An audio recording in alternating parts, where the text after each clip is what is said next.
As we started saying, it's a tourism celebration day and we won't keep it far from that. Tourism service providers say that there has been steady increase in establishing needed infrastructure, hence contributing to the development of the sector.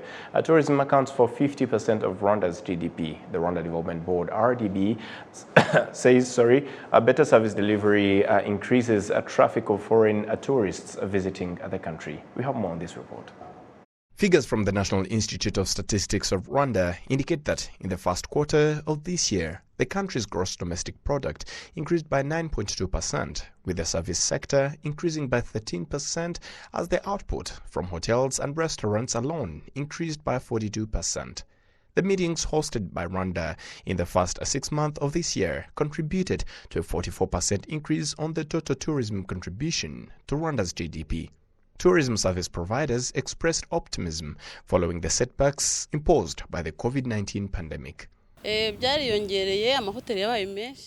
number of hotels have increased, and many investors are venturing into the sector.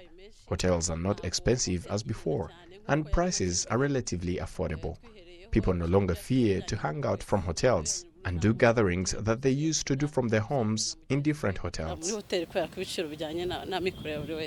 Last year, 2022, the tourism sector generated $445 million compared to $164 million in 2021, representing a 171.3% increase.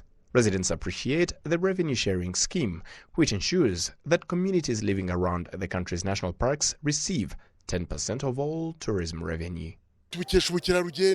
We owe it to tourism and the good leadership of our country that have helped us in so many ways, including enhancing hygiene. Whenever we go to Musanze town, people can tell that we are from Kinigi, so it is different from before, and we won't go back. The Rwanda Development Board CEO, Francis Gatare, noted that the country remains committed to boosting the sector, stressing that the visa on arrival policy is making a great contribution. I must remind you that Rwanda was the first country, in fact, in the world, to open up for every citizen of the world to travel to Rwanda without prior application for a visa, to get a visa on arrival, and for the majority to enter Rwanda without requirement for a visa.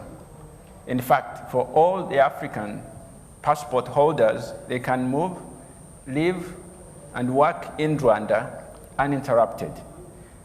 What all this means is that Rwanda is a welcoming country to travel to, but to live in. Rwanda's tourism revenues amounted to $498 million in 2019, the highest recorded revenue from the sector. The country targets a total tourism revenue of $600 million.